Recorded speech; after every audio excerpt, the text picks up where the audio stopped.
Readers Entertainment Radio presents Booklights with your host, author Lisa Kessler. Booklights, where we're shining a light on good books.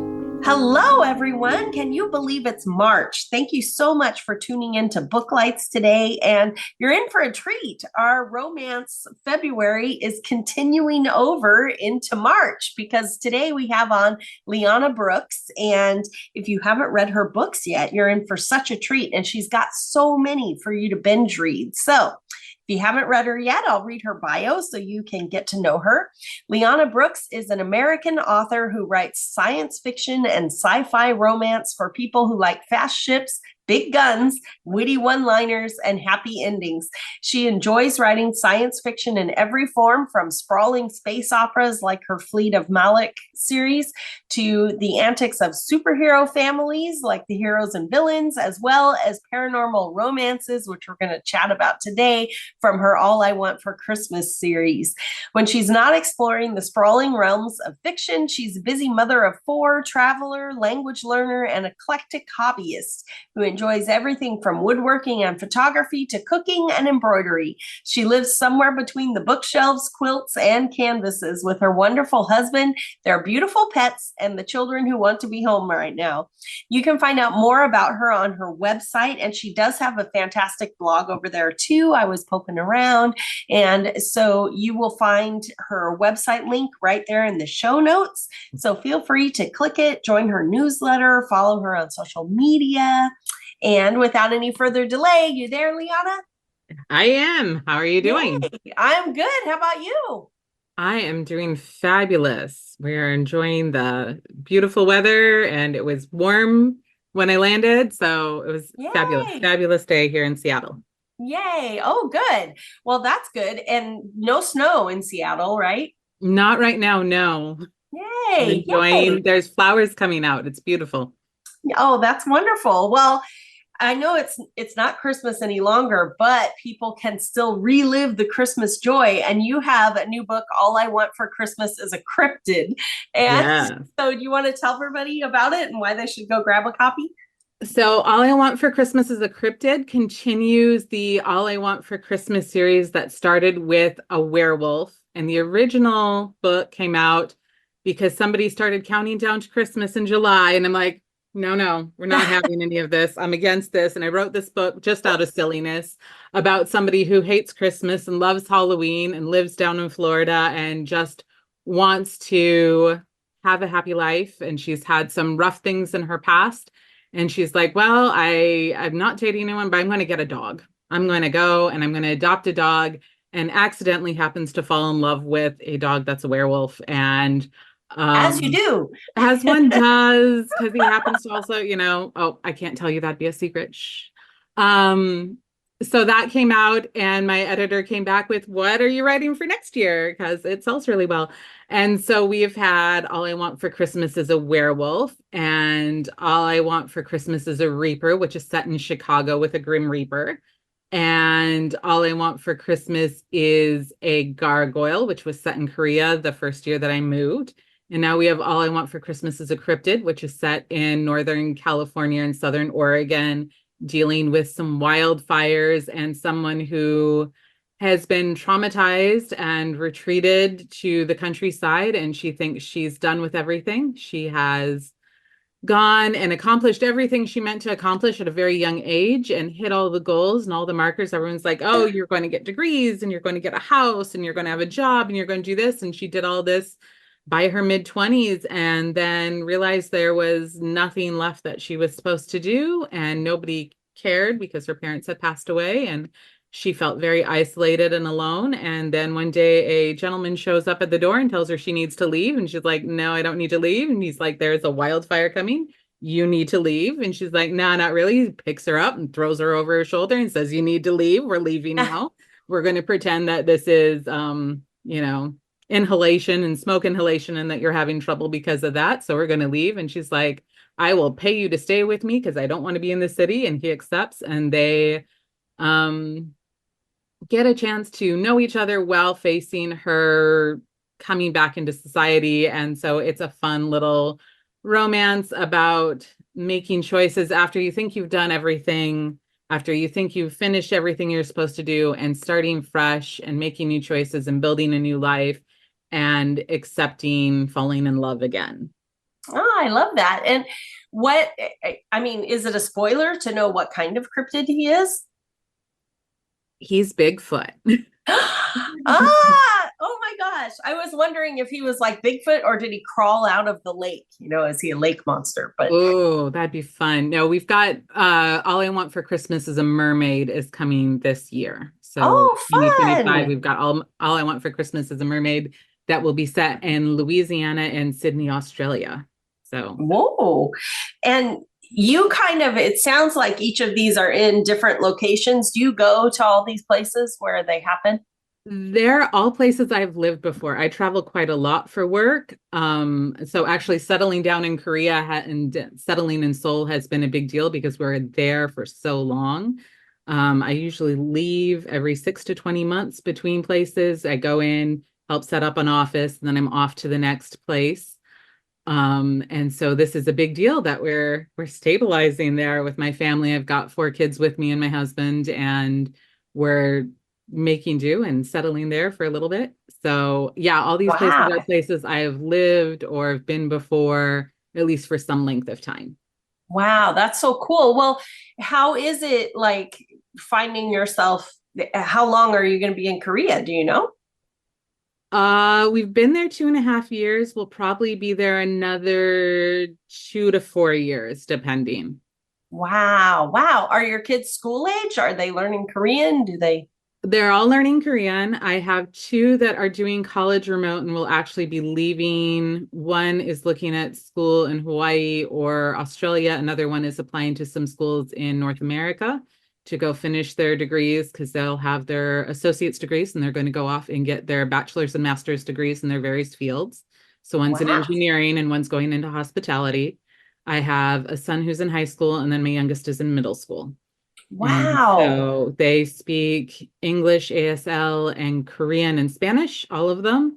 And then the one that's going into hospitality also speaks some French.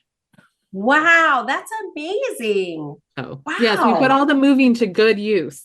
Yeah, right. You really have that. Yeah, you guys, it sounds like you guys have definitely like built that into part of your lifestyle. Does your husband, can he work from wherever you are? Yes, he does. Oh, And very cool. he does human resources for a large company, and so he just He can do a travels remote from wherever. wherever. Yeah. Wow, that's so amazing. Well, when you're writing these, I'm guessing this series is like monster romance, right? Mm-hmm. When you're writing these, do you get inspired by the places first or the kind of monster first? Depends on the book, because so All I Want for Christmas is a gargoyle, has a gargoyle, but he's a Korean that was born in France while his parents were at the embassy in France. And it is based a lot on the statues and things that you will see at Korean palaces if you go visiting there. And I put a little author's note about that in the book, along with Hangul, mini Hangul lesson for those who want to learn a little bit of Korean because they use some Korean in the book. I have promised not to put 5 languages into my next book, so try to reduce it to 2 or 3. And we'll keep it simple. But it's fun to research and look at those places, and then I'll have characters and be like, where would they fit? Where would this go? So depends. Right. Do you ever, I mean, is your brain already thinking about bringing in, monsters that are from different cultures? Because like Korea must have some amazing folk, monsters kind They of thing. do. The plan with this series is probably to end it in 2026. We inadvertently created a rainbow with the book covers. So it started with blue and then pink and then purple. Cryptid is green, Mermaid will be yellow, and then we'll have orange for the last book in 2026. Oh, okay. And all of the lead characters are bi. So there's at least one bi character in Werewolf, it's him. In each of them, one of them is at least bi in each of the books. So we've kept it, and my editor and I have talked about, and we'll probably end it with the orange because we'll have the full rainbow of covers at that point. And if I do another series, we'd restart and do something slightly different. Okay, I love that. And so when the whole series is complete, you're of course going to do a box set of paperbacks that Oh make the yeah, rainbow, box right? set. We're toying with the idea of a cute little mini hardcover set just for fun, or a library set, something like that. We'll see. That'll come 2026-ish and will be available. And I will be putting it all over social media and the blog and the newsletter and all of that. Oh, yay. That sounds fantastic. I wanted to ask about the inspiration on this series. When did, how did it come to be that you're like, I think I want someone who wants a werewolf? Really, it was somebody trying to count down to Christmas in July. I'm very much a summer child. I was born in San Diego. I like the hot weather. I like being warm. And somebody's like, aren't you excited for Christmas in the cold? I'm like, no, no, no, I'm No, not. I don't no. want that at all.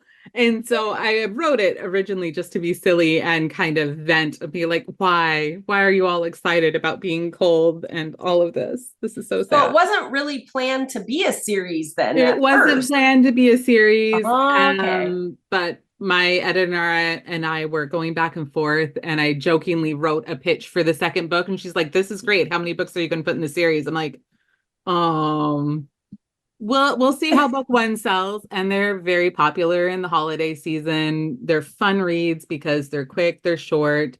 They have body contact but aren't overly spicy, so they fit into that nice little niche of being sexy without being overly spicy and too much that you're going to be embarrassed if grandma picks it up or something like that. They're just fun little reads that are good for a short flight or sitting on the bus or something like that.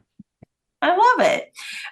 It's kind of a departure from like your sci-fi things. Has that been fun? Yeah, it's been fun. So during the rest of the year, I've got the Bodies in Motion series, the Time and Shadow series is complete.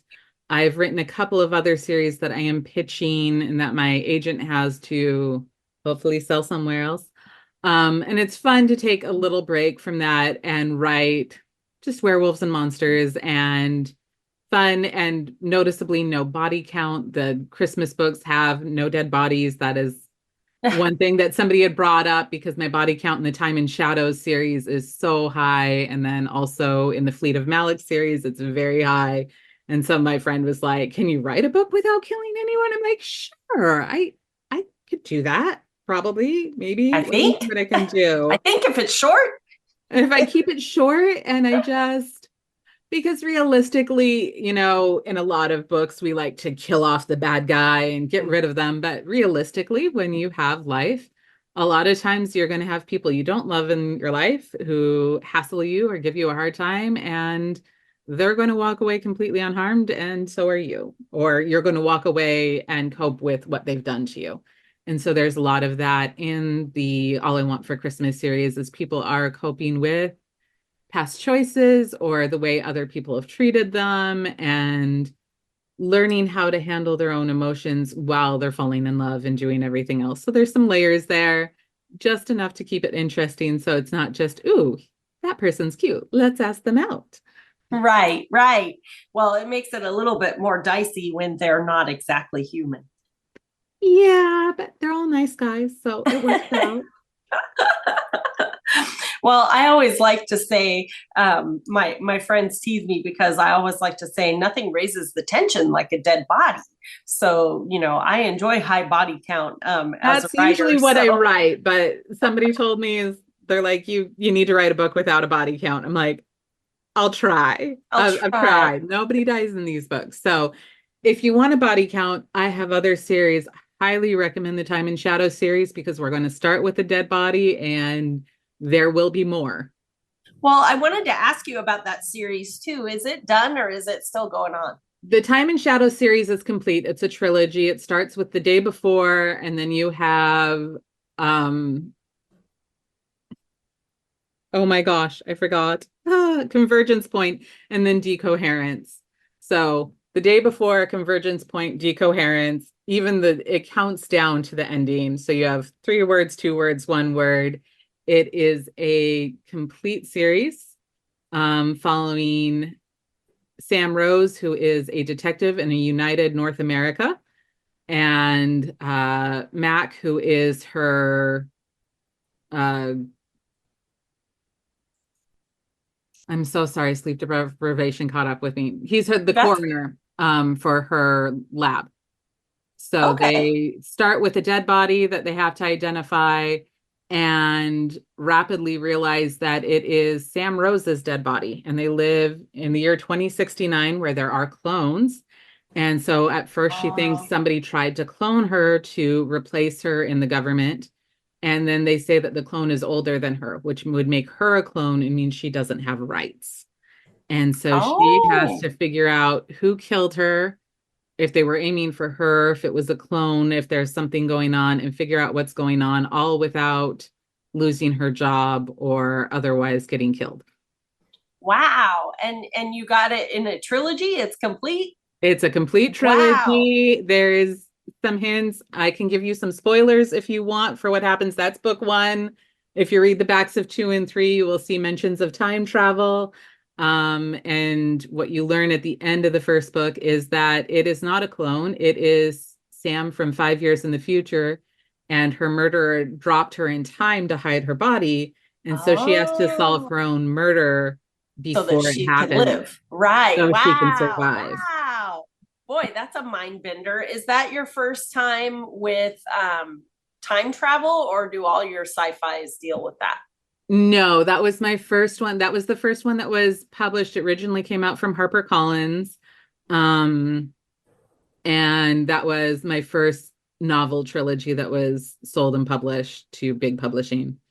So it is out there. It's the only one that has time travel at the moment, although I have another one that would be in the Fleet of Malik series that would involve time travel, but that's only if I sell book 4 to the publisher. So I'm working on book 3 in that series, and that will close the first trilogy for the Fleet of Malik.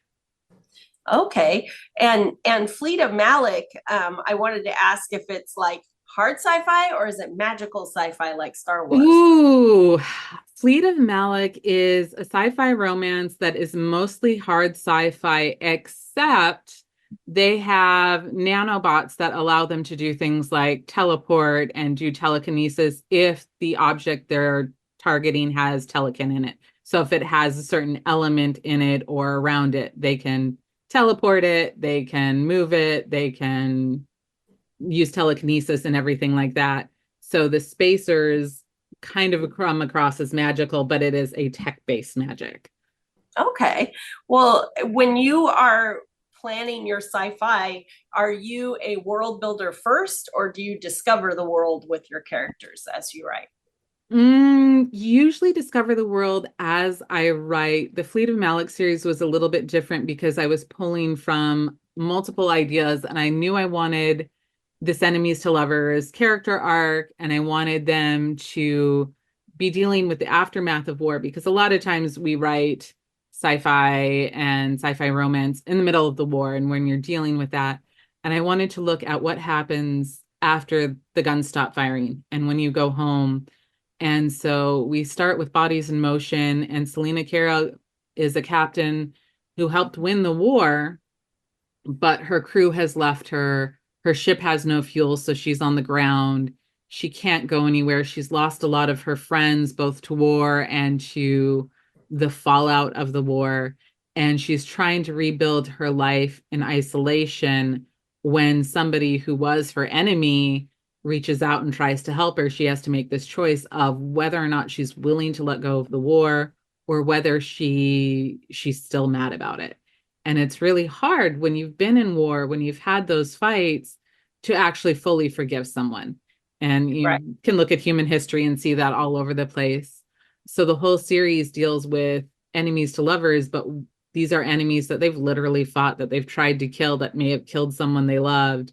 And how do you forgive them and let them move on? And how do you make a better world by letting go of that hate? Right. Wow.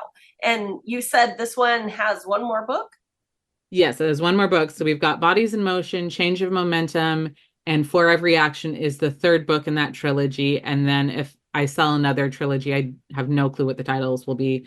It would happen a couple years into the future after they've resolved their issues. In that same world. Mm-hmm. Okay. Well, that sounds amazing. And for everybody who loves sci-fi, you should definitely go out and grab that. Our listeners usually are really curious about how this all happened. And you have like a job and you're a world traveler and you're raising 4 kids. So what was your writing journey like from deciding, oh, I'm going to write a book and then getting published and all that? Can you kind of share that with everybody? I'm going to 100% blame the Illinois Young Authors competitions because I went to grade school in Chicago and our school participated in the Young Author program, which meant in kindergarten through, I think, 6th grade, we were asked to write stories every year. So in kindergarten, I wrote a story about a sea turtle picking up trash in the ocean with my mother's help. I forget where they wrote in 1st grade. In 2nd grade, it was a story about 2 dwarves fighting some some wolves to get a baby rattle because I was very much in love with The Hobbit and Lord of the Rings as a little kid. And so I started writing those stories in grade school. And during high school, I wrote a book when I was bored in math class. And then I went and got my degree in marine biology. Wow. Wow. Because I really love marine science. But I was working on a newspaper to help pay for college. And when my first daughter was born just after college, I wound up in a situation where I couldn't go to work full time. And we weren't quite to the point where newspapers were all remote or where I could be a reporter and work remote. Right. And so I was out of the job market and not in school and had all this free time on my hands. I'm like, well, I'll just type up that book from high school and then get it published. It'll be super easy. And this is, 2005-ish before we really hit ebooks and the big Amazon push and all of that. So I was like, yeah, this will be easy. And I'm typing it up. I'm like, I've got 50 pages of them walking through a tunnel. Why did I do this? I'm like, this is so boring. This is awful. So I joined an online writing group online and I started writing more and I have trashed so many books. It's ridiculous. I've lost count. But I finally hit a book, Even Villains Fall in Love, that I wrote to pitch to an anthology and it didn't get into the anthology at all. But I'm like, well, it's done. It's edited. I'm going to pitch it to some of the small presses and see if anybody wants this novella anyways. And I sold it to a Canadian press. And a couple of years later, I finished The Day Before. And I'm like, it's done. It's edited. I'm going to query it. I don't care who wants it. We'll find out. And I managed to sign with an agent and get that sold to HarperCollins. And by the time I could have been like, oh, kids are already, old enough to go to daycare and school and stuff, I was already writing enough that it was like, okay, I'll keep doing this on the side. This is fun. Nice. I love that. And, I think that because my big dream wasn't to become a published author, I had all these other things. I was in the family business, but just like you, elementary school, there was this thing where we published, they made our stories into these little hardcover books. Oh my God, it was adorable. That sounds adorable. Anyway, yeah, mine was The Wonders of Unicorn Creek. I'd read it. I know several little girls that would love it in my apartments at home. Right. Yeah. So anyway, someday maybe I'll go back and look at that again, but yikes. But I love that they cultivated that in you and that it never went away. I think that's awesome. It's a fun thing to do that's just for me. That's not a deadline for an employer and it's not for my kids and it's not for my spouse. This is mine. I'm writing for me and for fun. And if it gets to a point where it's publishable, then I will send it off to my agent or editors or whomever. And I enjoy having a place where I can just go play. Right. That's amazing. Well, what's next? What are you working on now? Okay, so For Every Action is due to my editor in like 3 weeks, so I need to get that done. I am finishing All I Want for Christmas is a Mermaid, which is going to be a lot of fun. It is set in New Orleans and then down in Sydney, Australia, both of which I've been to and both of which I love. And then I am writing a new romantasy pitch because my agent has asked me to. So I am putting together one that has a princess kidnapped by a pirate and another one called Eldritch. It's currently titled Eldritch Horror. We'll see what it becomes if it gets published. It is about a girl who lives in a world where everybody gets a scroll telling them what their future will be and what their job will be. And she is convinced she's going to be a historian because her family is historians and they've been historians for 4 generations. And she's going to live in the capital city and she's going to keep records. And she has a hero she's going to marry when he gets back from his heroing. She has it all planned out and she opens her scroll and it says Eldritch Horror. And she's like, absolutely not. I will not be doing that. I'm going to be a historian. I'm going to prove you wrong. And she has to go adventuring. And the first 25% twist is she gets called an Eldritch Whore because she tries to save the day and it goes wrong. Ah, very nice. Oh, that sounds fabulous. Yeah. Well, I hope one or both all get picked up because I know romantasy is very, very big right now. Hopefully, so I have to finish that one and send it to my agent. Hopefully she loves it. And hopefully she can find an editor who also loves it. Right.